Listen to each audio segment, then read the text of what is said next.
주신 말씀은 레위기입니다. 레위기 1장 1절부터 9절까지 말씀입니다.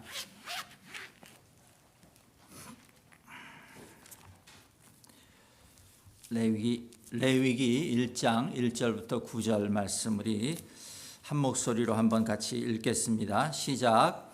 여호와께서 회막에서 모세를 부르시고 그에게 말씀하여 이르시되 이스라엘 자손에게 말하여 이르라. 너희 중에 누구든지 여호와께 예물을 드리려거든 가축 중에서 소나 양으로 예물을 드릴지니라. 그 예물이 소의 번제이면 흠없는 수컷으로 회막문에서 여호와 앞에 기쁘게 받으시도록 드릴지니라. 그는 번제물의 머리에 안수할지니 그를 위하여 기쁘게 받으심이 되어 그를 위하여 속죄가 될 것이라.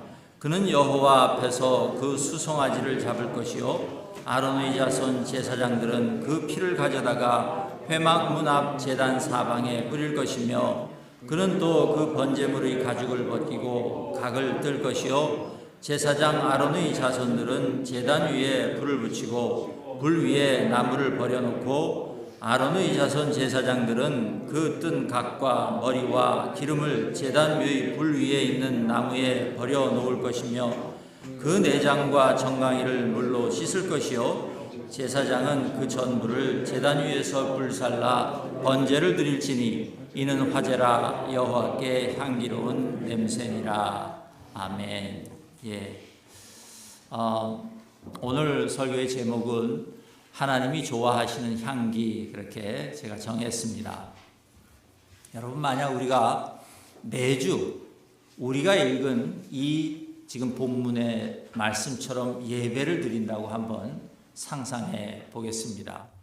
제가 말로 설명을 할 텐데 여러분들은 제 말을 들으면서 동영상을 머릿속으로 만드시기 바랍니다. 영화를 한 편 만드세요. 지금 이게 무슨 일이 벌어지고 있는지. 그래야 이해가 잘 되니까 온라인에 계신 분들도 꼭 그렇게 하시기 바랍니다. 이제 여러분이 주일 아침에 예배를 드리러 옵니다. 교회에 도착하면 차에서 내려서 차 뒷문을 열고 소나 양이나 염소를 또 같이 내리게 해야 합니다. 조심하셔야 됩니다. 내리다가 다치기라도 하면 그 재물을 사용할 수가 없기 때문에 여러분들은 다시 집으로 돌아가셔야 되거나 가서 새로운 재물을 가져오거나 아니면 그날 예배를 드릴 수가 없습니다. 집에서부터 잘 골라서 흠이 없는 것을 뒷좌석에 태워와야 했기 때문에 그렇습니다. 여러분이 트렁크에 태워왔다가는 큰일 나는 수가 있습니다. 여러분도 못 보는 사이에 그 흠이 생길 수가 있기 때문에 그렇습니다. 그래서 뒷좌석에 얌전하게 시트벨트를 잘 메워서 그렇게 해서 데리고 와야 합니다. 주차장에서 내린 동물을 데리고 이제 교회 앞 마당으로, 우리 마당이 넓지 않습니까? 들어오면 거기에 목사가 서 있을 것입니다. 그리고 여러분은 목사 앞에서 그 가지고 온 그 소나 양이나 염소의 머리에 여러분의 손을 얹고 꼭 눌러서 안수하고, 그리고 그러면 이제 목사가 그 동물을 제물로 써도 되겠는지 이제 검사를 하게 될 것입니다. 여러분, 그때 무슨 여러분이 기도하듯이 조용히 얌전하게 서 있는 것이 아닙니다. 동물을 안수하면서 목사에게 반드시 하셔야 되는 말이 있는데 내가 왜 이 동물을 가지고 왔는지 설명을 하셔야 됩니다. 뭐 때문에 내가 이 동물의 제사를 드리기를 원합니다. 이 동물을 제물로 드리기 원합니다. 설명하셔야 합니다. 어떤 분들은, 우리 교회는 그런 분이 없겠습니다만 성경에 보면 출산을 해서 이제 그게 다 끝나고 이제 정결함을 받기를 위하여 오는 분들도 있을 것이고요. 병에 걸려서 피부병 같은 거 특별히 구약에서 그래서 이제 그 피부병이 다 낫고 내가 정결하다는 것을 감사하게 하기 위해서 또 오는 그 동물을 가지고 왔을 수도 있습니다. 이 과정을 여러분 한번 생각해 보십시오. 한 명이 오는 것이 아니고 만약에 우리 이 식구들이 다 그렇게 동물을 데리고 온다면 그 예배를 시작하는 그 예배당 앞이 이렇게 지금처럼 이렇게 점잖고 엄숙하고 깨끗하고 조용할 수 있겠습니까? 난리가 나겠죠. 예. 그 정도로 난리가 아닙니다. 그렇죠? 보면 이제 그렇게 목사가 이 동물은 괜찮습니다, 이 재물은 괜찮습니다 하고 통과를 시켜주면 여러분들은 자기가 데리고 온 그 동물을 제단에, 저 앞마당에 이제 제단이 있을 텐데요, 한 2m, 가로 세로가 한 2m가 좀 안 되는, 또 이 높이는 한 1.6m 정도 되는 돌로 만든 제단이 있을 것입니다. 그럼 여러분 그 제단의 북쪽으로 가서 이제 자기가 손수 안수한 그 동물을 죽여야 합니다. 여러분 스스로. 목사가 하는 게 아닙니다. 여러분이 스스로 죽여야 합니다. 그러면 여러분이 동물을 죽일 때 목사는 가서 그 동물에서 나오는 피를 담을 것입니다.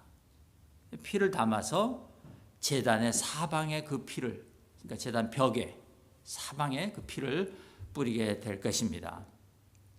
그러면 그때 여러분들은 동물의 가죽을 벗기고 이제 그 동물의 각을 뜨기 시작하셔야 됩니다.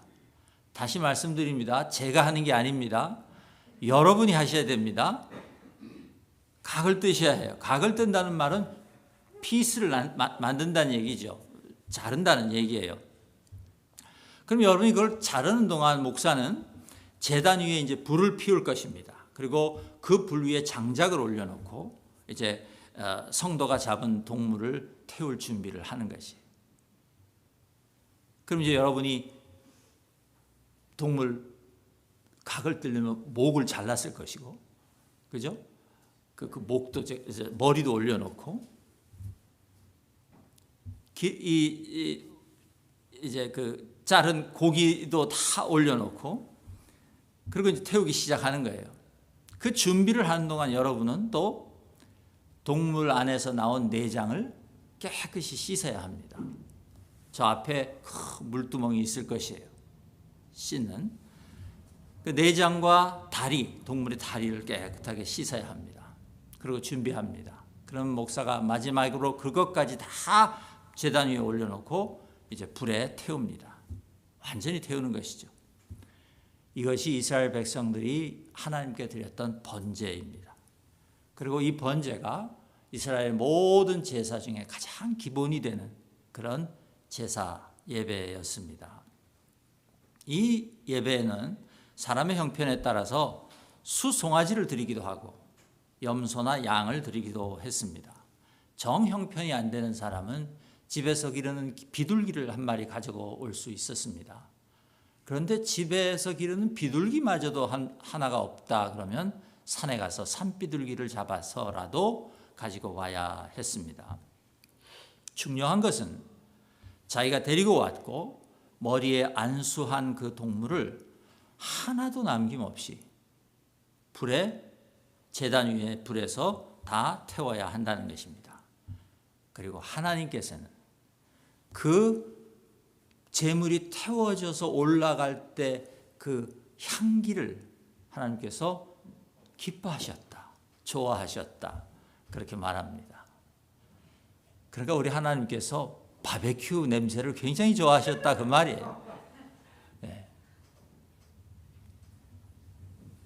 여러분 이런 예배를 한번 상상해 보십시오. 지금 시대에 우리가 드리는 예배와 한번 여러분 비교해 보시기 바랍니다. 저처럼 넥타이를 메고 양복을 잘 입고 이렇게 올 수 있겠습니까? 말도 안 되는 일이죠. 여러분이 성경책을 들고 옵니다. 예배드리러. 이런 예배에 성경책이 더 중요할까요? 칼이 더 중요할까요? 여러분 잘 드는 칼을 가지고 오셔야 됩니다.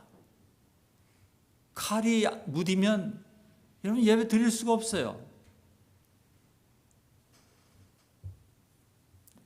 여러분 이런 예배는 조용하고 얌전하고 그런 예배 행위가 될 수 없습니다.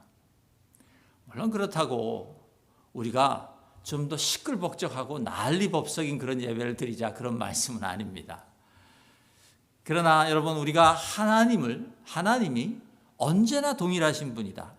그러니까 어제나 오늘이나 내일이나 영원히 하나님께서 동일하신 분이라는 것을 믿는다면 이 예배를, 지금 이 레위기가 얘기하고 있는 이 예배를 이스라엘 백성들에게 만들어 주셨던 하나님의 그 마음과 뜻은 동일하다고 믿을 수 있습니다. 아멘.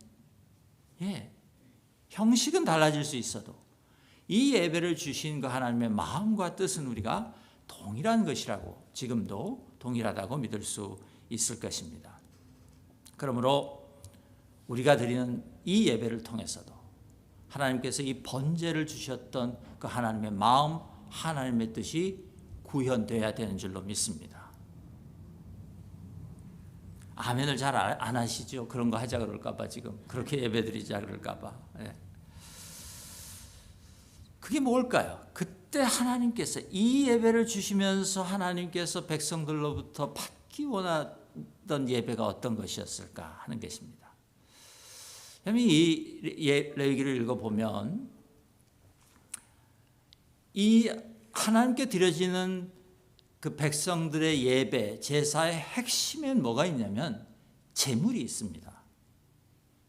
제물이 없는 예배, 제사는 불가능했어요. 없었어요. 어떤 제물이든 제물이 있었어야 했습니다. 그러니까 하나님께 예물을 바치는 것이 없는 예배가 성립될 수 없었다, 그 말이에요. 그러므로 우리는 하나님께 예물을 바치는 것에 대하여, 제물을 바치는 것에 대하여 생각해 보아야만 합니다. 그래야 하나님이 원하시는 예배가 어떤 예배인지 우리가 알 수 있게 될 것이기 때문입니다. 세 가지만 오늘 저는 생각해 보려고 합니다. 여러분, 하나님께 드리는 예물은요, 종교적 의무가 아니라 자원하여 드리는 행위였고 제물이었습니다. 레위기 1장 1절은 지금 하나님께서 모세를 회막으로 부르셨다, 그렇게 지금 말합니다. 여러분, 이 회막은 장막이라고도 하는데, 여러분 다 잊어버리셨겠지만 작년에 우리 출애굽기를 읽을 때 출애굽기 마지막에서 40장에서 모세와 백성들이 세웠던 그 회막입니다. 그러니까 이 회막이라는 것은 이동식 성전이에요. 그죠? 세웠다, 또 떠나야 되면 풀었다, 접었다, 세웠다, 접었다 하는 그런 회막이죠. 저는 LA에 있는 제 아는 친구로부터 교회 예배당을 이렇게 사용하는 교회가 있다는 소리를 들은 적이 있습니다. 장막처럼 어디, 그러니까 파킹장을 빌려서 주일이면 그 장막을 세운답니다. 그리고 그 안에 들어가서 예배를 드리고 또 끝나면 싹 걷어서 어디다 갖다 놓는답니다. 굉장히 번거롭겠죠? 예. 그러나 아까 말씀드렸던 그 예배만큼, 제물을 바치는 예배만큼 번거롭겠습니까? 여하튼 이 회막은 출애굽기 40장에서 완성되었습니다. 출애굽기 40장 17절에 보시면 둘째 해 첫째 달 곧 그 달 초하루에 성막을 세우니라 그랬습니다. 그러니까 애굽에서 나온 지 두 번째 해가 되는 첫날에 성막이 세워졌다는 것입니다. 모세가 시내산에서 40일 동안 하나님 앞에 있다가 이제 두 번째로 십계명 돌판을 받아들고 돌아와서 백성들에게 이렇게 말했습니다. 출애굽기 35장 4절에 보면 여러분은 자신의 재산 중에서 여호와께 드릴 것을 택하되 마음에 원하는 사람은 누구든지 가져와 드려라. 그렇게 모세가 말했습니다. 그리고 성막을 짓기 위해서 어떤 것들이 필요하다, 재료들을 쭉 나열했습니다.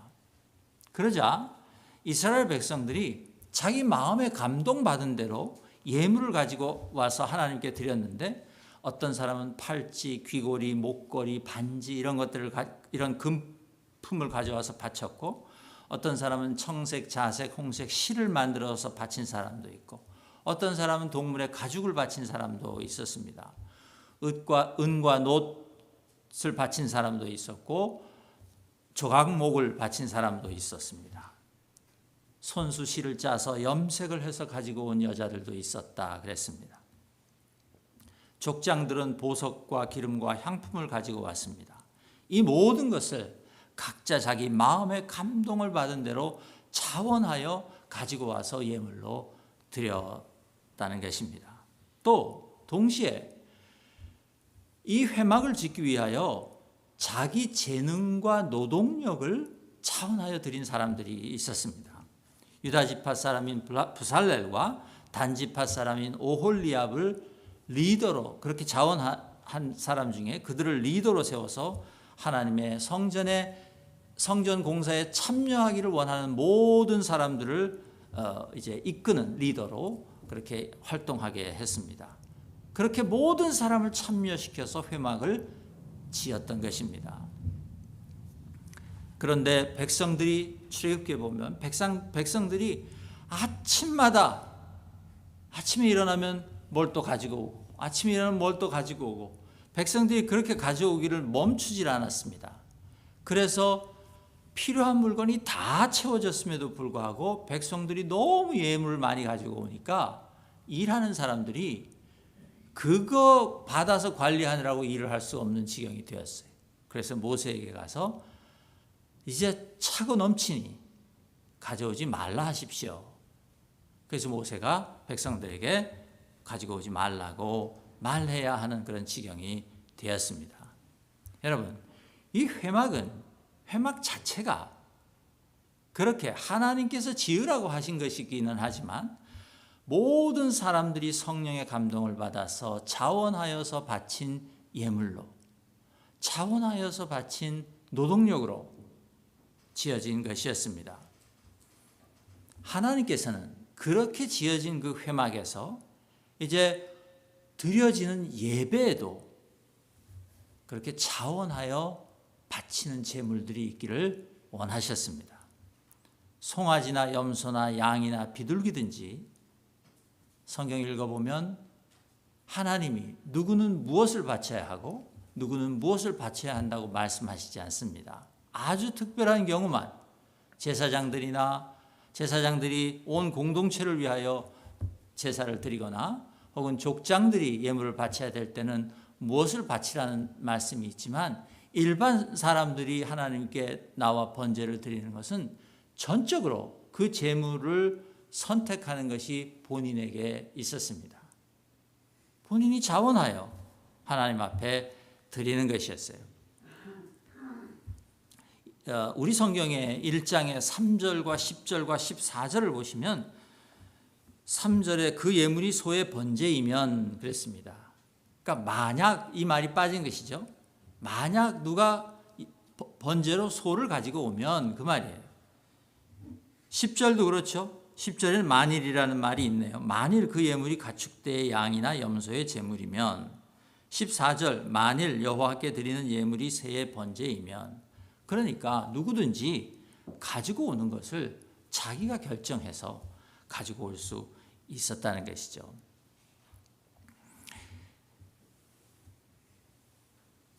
이것이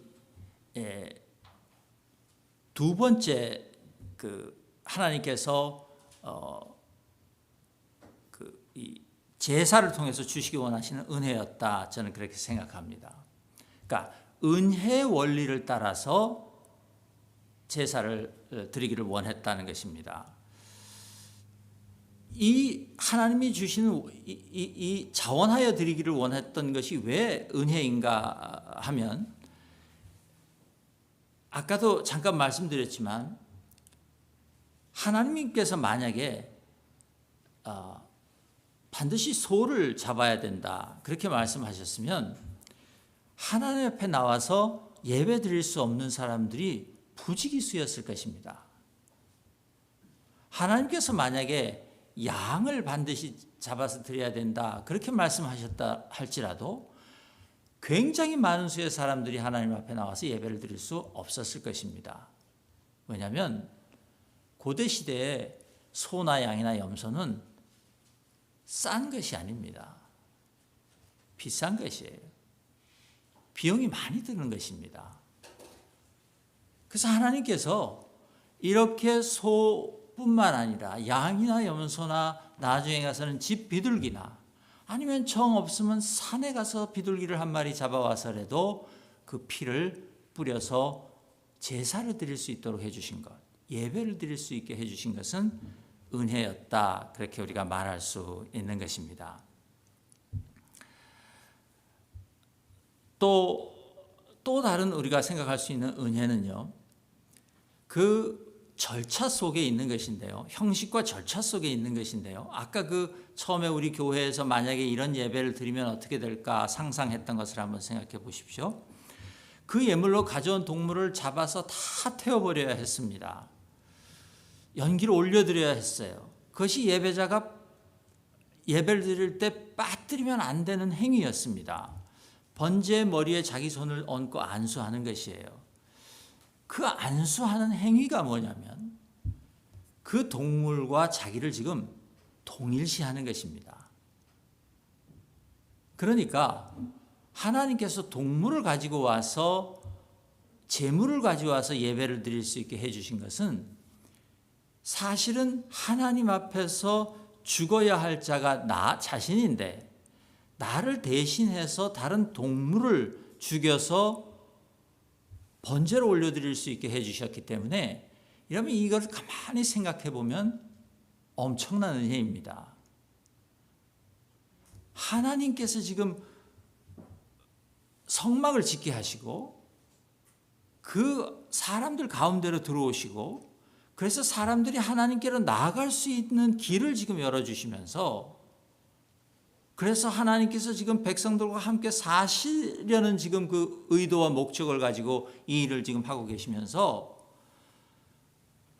사람들에게 자기를 대신해서 제물을 바칠 수 있는 그런 형식과 그런 원리를 세워주셨다는 것은 여러분 가만히 생각해 보면 엄청난 은혜입니다. 어마어마한 은혜예요. 하나님 앞에서 죽어야 할 내가 죽음을 면하고 대신 그 한낱 동물이 나를 대신해서 죽게 하셨다. 이것은 엄청난 은혜가 아닐 수 없습니다.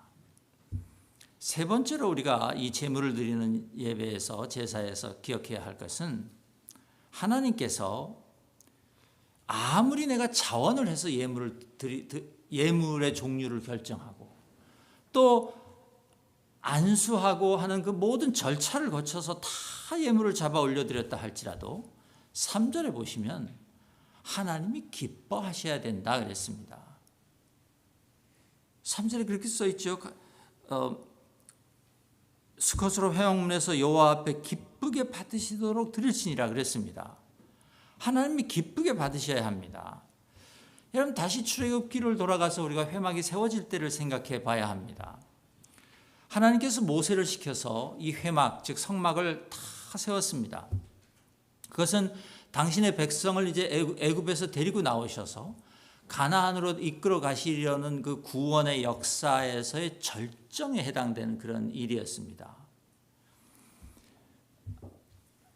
하나님은 모세에게 그 성막을 세우라고 하시면서 가장 안쪽에 법궤, 당신 자신이 이제 임하시게 될 그 법궤를 세우게 하시고 또 그 법궤와 커튼 하나 사이를 두고 성소에는 필요한 기구들을 만들어 놓게 하시고 또 그 성소 바깥의 성막 뜰에는 여러 가지 아까 우리가 본 그 제사를 드릴 때 필요한 그런 것들을 만들어서 놓게 하셨습니다. 그런데 그래서 출애굽기는 마지막에 그 성소를 세울 때 8번이나 모세와 백성들이 하나님이 말씀하신 것을 하나도 빠짐없이 다 행했더라. 그 말을 8번이나 합니다. 그러니까 정말 하나님이 명령하신 대로 다 했다는 것이에요. 하나도 틀림없이 다 했다는 것이에요. 그런데 출애굽기를 읽어보면 그것으로 안 된다. 그렇게 말합니다. 하나님 명령하신 걸 다 했어요. 그런데 그것으로 안 돼요. 뭐가 더 남아있냐면 하나님이 그 성막에 들어오시는 일이었습니다. 하나님이 성막 안으로 들어오시는 일이 있어야 그 성막을 세우는 일이 일의 의미가 완성되는 것이었다 그 말이에요. 그래서 출애굽기 마지막에는 하나님께서 어떻게 그 성막에 임하셨습니까? 구름으로 임하셨고 영광으로 임하셨다고. 구름 6번, 영광이라는 단어 2번을 써서 하나님이 임재하셨다. 그 성막으로 들어오셨다는 것을 말해주고 있습니다. 그 일이 있지 않으면 하늘의 하나님께서 땅으로 내려오셔서 당신을 위해서 사람이 세운 그 성막 안으로 들어오시는 그 일이 일어나지 않으면 그 성막은 아무리 사람들이 하나님의 이름으로 지었다 할지라도 그저 잘 지은 텐트일 뿐 그 이상의 의미가 있을 수 없는 것입니다. 여러분, 이 회막이 세워지기 전에, 출애굽기 40장에서 회막이 세워지기 전에 이스라엘 백성들이 회막을 가지고 있었습니다. 그때 그 회막은 어디에 있었냐면 이스라엘의 회중들이 진을 친 바깥에 있었습니다. 그래서 모세가 하나님을 만나려면 그 진 바깥으로 나가서 그 회막에서 하나님을 만나고는 했습니다. 그런데 이제 하나님께서 이 출애굽기 35장부터 40장에 걸쳐서 짓게 하신 이 회막은 다 지어서 어디에 세우게 하십니까? 이스라엘의 진 한가운데에 세우게 하셨어요. 이 회막을 가운데에 두고 이스라엘은 동서남북으로 진을 쳐서 이제 머물게 될 것이고, 또 하나님께서 떠나라고 하시면 회막이 먼저 걷어지고 일어나서 이스라엘을 이끌고 앞으로 나가게 될 것이었어요. 그러니까 하나님께서 이 회막을 짓게 하신 이유가 뭐냐면 하늘의 하나님께서 더 이상 자기 백성 이스라엘 바깥에 계시지 않고 이제 내가 그 회막 안으로 들어오심으로 말미암아 내가 이스라엘 백성들의 한가운데에 계시면서 이스라엘 백성들과 함께 사시겠다는 선언이셨던 것입니다. 그것이 회막의 의미였어요. 그리고 이제 그 회막 앞에서 사람들이 예배를, 제사를 드리도록 하나님께서 지금 말씀하고 있는 것입니다. 왜 하나님께서 사람들에게 제사를 드리라고 하셨는가? 그것은 사람들의 부정함을 해결해야 되기 때문입니다. 거룩하신 하나님께서 부정한 인간의 동네로 오셔서 거기서 그 부정한 자들과 함께 거하시기 위해서는 사람이 정결해지는 것이 없으면, 다시 말해서 사람이 하나님의 거룩함에 참여하는 일이 없으면 안 되는 일이었어요. 불가능한 일이었어요. 그러므로 예배는 하나님께서 자기 백성 가운데로 오셔서 그 자기 백성들이 하나님 당신과 함께 살아가기에 부족함이 없는 자들로 만드시는, 그렇게 해주시기 위한 은혜였다는 것입니다. 예배는 그런 의미가 있었던 것이에요. 마치 여러분, 백신 예방주사를 안 맞은 사람은 레스토랑에 못 들어가시죠? 아직도 그렇습니까? 이제 그런 법이 더 이상 없습니까? 못 들어가죠. 격리되어야죠. 그런 것처럼 하나님의 임재 속으로 우리가 들어가 살기 위해서는 예배라는 백신 주사를 맞아야 됐다 그 말입니다.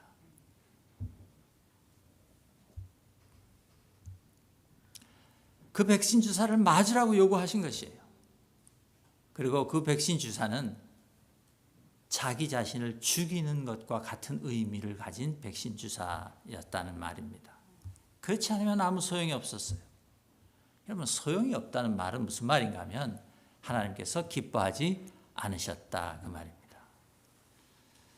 그런데 여러분, 여기서 드는 질문이 하나 있습니다. 그러면 도대체 내가 드린 예물과 예배를 하나님이 기뻐하셨는지 어떻게 합니까? 지금 엄 목사가 말한 대로 하자면 형식과 절차를 다 따라서 하나님이 시킨 대로 다 했는데 그것까지 안 된다. 하나님이 기뻐하셔야 된다 하면 도대체 하나님이 기뻐하셨는지 기뻐하시지 않으셨는지를 어떻게 아느냐 그 말이에요. 저는 오늘 여러분들과 그 얘기를 좀 하고 싶은 것입니다. 제사장이 혹은 목사가 여러분이 가지고 와서 제물을 가지고 와서 예배를 드리고 나면 저 앞에 제가 이제 예배 끝나면 나가 서서 오늘 형제님 예배를 하나님께서 받으셨습니다. 오늘 자매님 예배를 받으셨습니다. 그렇게 인정해 주면 그게 하나님께서 받으신 증거가 될까요? 그렇지 않습니다. 그럴 수 없습니다. 그런 말이 성경에 없어요. 여러분, 내가 드린 예배를 하나님이 기뻐 받으셨는지 아닌지 그것은 예배 드리는 각자가 자기 내면을 들여다봐야만 알 수 있는 일입니다. 그것은 자기 내면을 들여다봐야만 알 수 있는 일이에요. 형식적으로 하나님께서 하라고 한 일을 다 했다. 그러니 하나님께서 받으셨을 것이다 생각하면 안 받으셨을 수도 있다 그 말이에요. 생각해 보십시오. 다시 말씀드립니다. 이 고대 시대의 소나 양이나 염소를 통째로 잡아서 불살라 없애버리는 일은 이런 비용이 굉장히 많이 드는 일입니다. 비싼 일이에요. 예배를 드리는 일이 굉장한 대가를 치르는 일이었다 그 말이에요. 물론 하나님께서는 비둘기 혹은 산비둘기를 가지고 오는 것도 허락하셨다고 말씀하셨습니다. 비둘기만, 새만 야생을 허락하셨어요. 소나 양이나 염소는 야생을 잡아오면 안 됩니다. 하나님 받지 않으세요. 왜 그렇습니까? 비용이 들지 않기 때문에 그래요. 가서 야생에서 잡아오는 것은 비용이 들지 않기 때문인 것이에요. 안 된다는 것이에요. 그러나 그런 것이 없어서 비둘기 한 마리를 바쳐야 되는데 그것도 없는 자들은 야생에 가서 잡아오라고 말씀하신 것이에요. 은혜죠. 제가 여러분들에게 묻겠습니다. 이제 그 제사가 여러분들에게 허락되었어요. 여러분 같으면 어떤 기준으로 여러분이 하나님께 드릴 제물을 결정하시겠습니까? 여러분은 어떤 기준으로 소를 드릴 것인가? 염소를 드릴 것인가? 양을 드릴 것인가? 새 한 마리를 드릴 것인가? 아니면 옆집에서 펄떡펄떡 대는 새 한 마리를 잡아가지고 와서 하나님께 제물로 드릴 것인가? 여러분 어떻게 결정하시겠어요? 여러분 고민이 되지 않겠습니까? 제물을 고를 때부터 여러분들이 고민이 될 것입니다. 갈등이 될 것이에요. 옆집 사람은 뭘 드리나 궁금해지지 않겠습니까?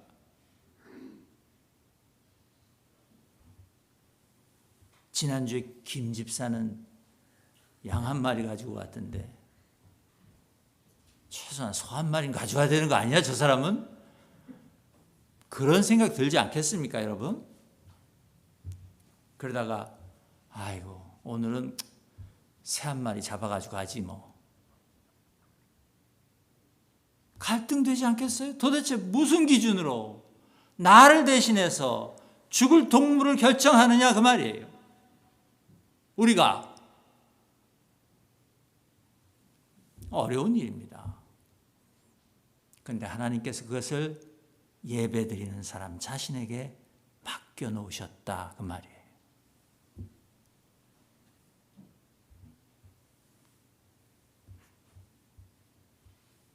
성경에 지금 나와 있는 그 순서를 보면 소가 제일 먼저 나오죠.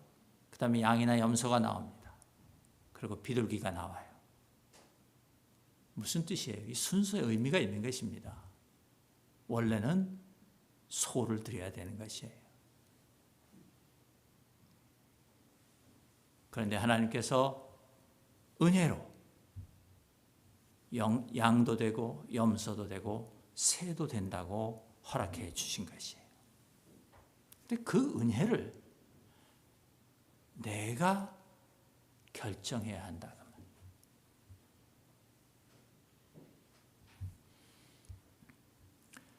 어떤 사람은 제물로 산비둘기 한 마리만 드려도 하나님께서 그 예배를 기뻐하셨을 것입니다. 어떤 사람은 소 한 마리를 다 태워서 그 냄새를 올려드렸어도 하나님께서 역겹다 하셨다고 구약 성경의 이야기들이 증거합니다. 이스라엘의 역사가 그것을 증거해요. 왜 그렇습니까? 하나님께서는 예배자의 내면을 보시기 때문에 그렇습니다.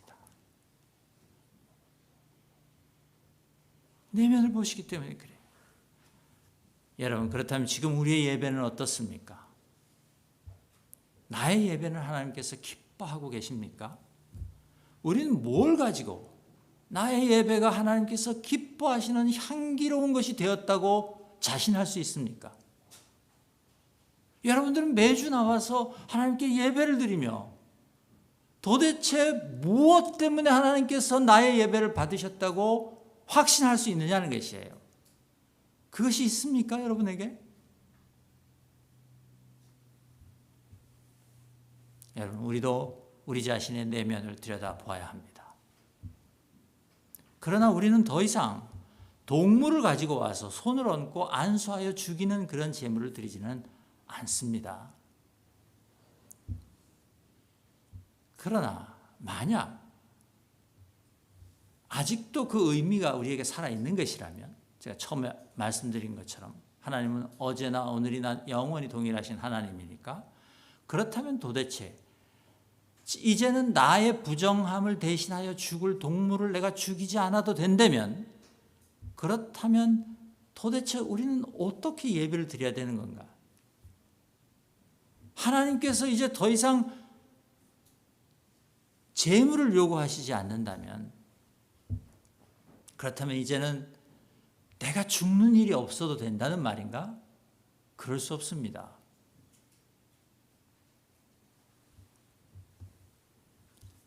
여러분, 반드시 기억하셔야 하는 것이 있습니다. 예배는 단순히 우리의 부정함을 씻어내는 것이 아닙니다. 우리가 지은 죄를 와서 씻어내는 그것이 예배가 아니에요. 오늘 모세를 통하여 하나님은 분명히 백성들에게 뭐라고 말씀하셨냐면, 너를 대신하여 죽을 제물을 가지고 와라 말씀하셨어요. 그러니까 예배는 더러운 것, 죄된 것을 씻어내는 일이 아니라 예배는 내가 죽는 것입니다. 하나님께서 기뻐하시고 좋아하시는 향기로운 예배는 예배자가 죽는 예배다, 그 말이에요. 하나님 앞에서 죽어야 하는 예배.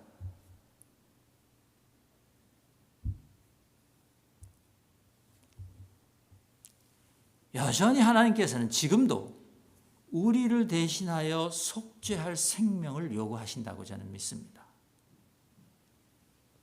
여러분, 우리가 죽을 생명인데 다시 이 생명이 살아나려면 생명은 생명으로만 갚아야 한다고 분명히 성경이 말하고 있습니다. 생명을 속죄하려면 생명으로 갚아야 하는 것이에요. 여러분은 자기 생명에 대한 어떤 속죄 제물을 가지고 계십니까? 내 생명을 대신할,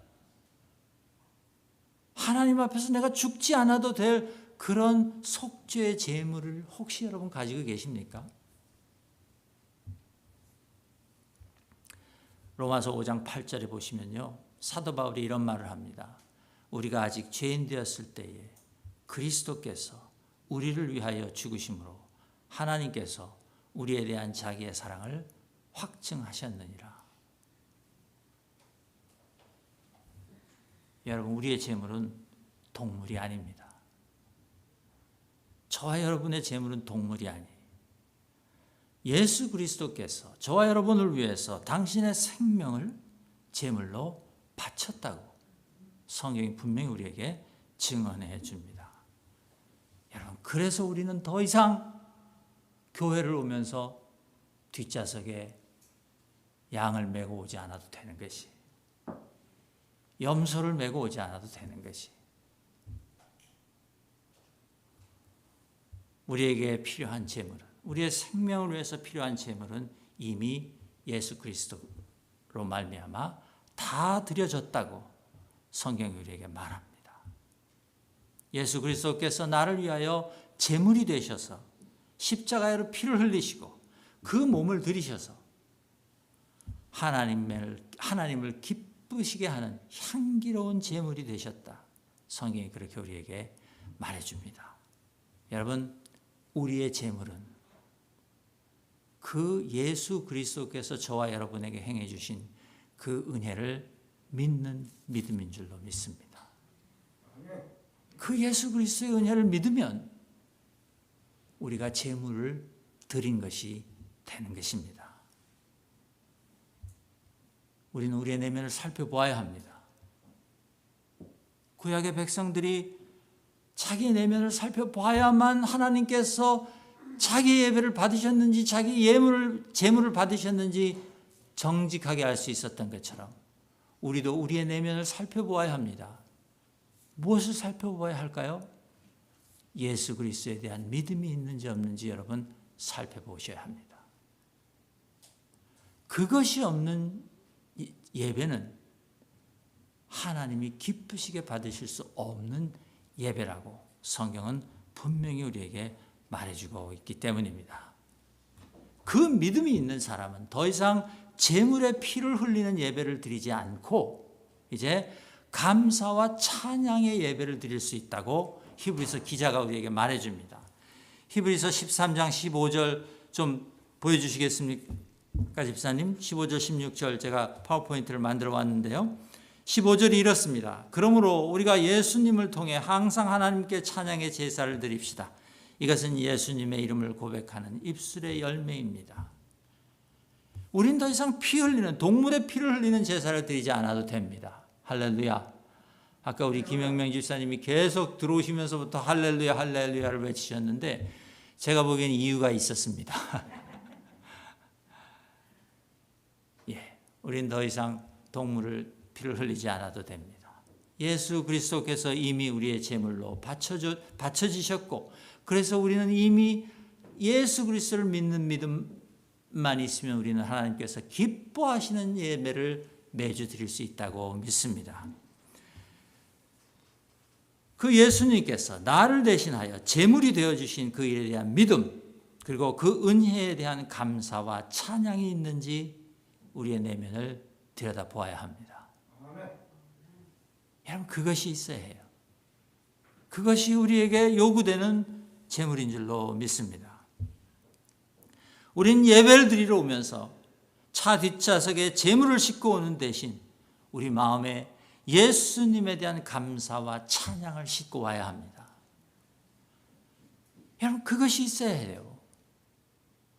그럴 때 우리 하나님께서 우리의 예배를 매주 기뻐 받아주시는 줄로 믿습니다.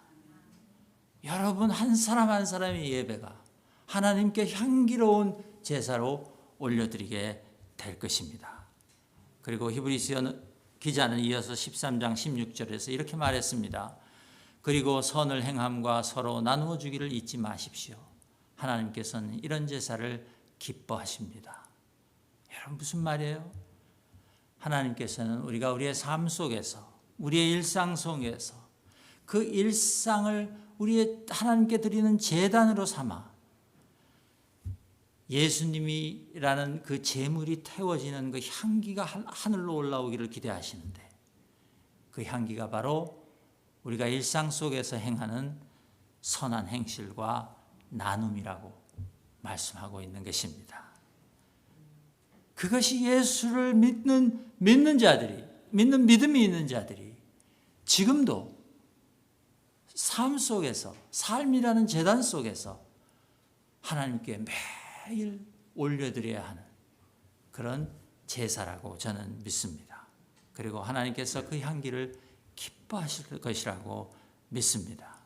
저는 오늘 제가 헌금 광고를 했는데요. 특별 헌금 광고를 했는데요. 우리 교회가 사용하는 헌금들도 그렇게 예수 그리스도의 향기가 하늘로 올라가는 제물이 되기를 소망합니다. 여러분,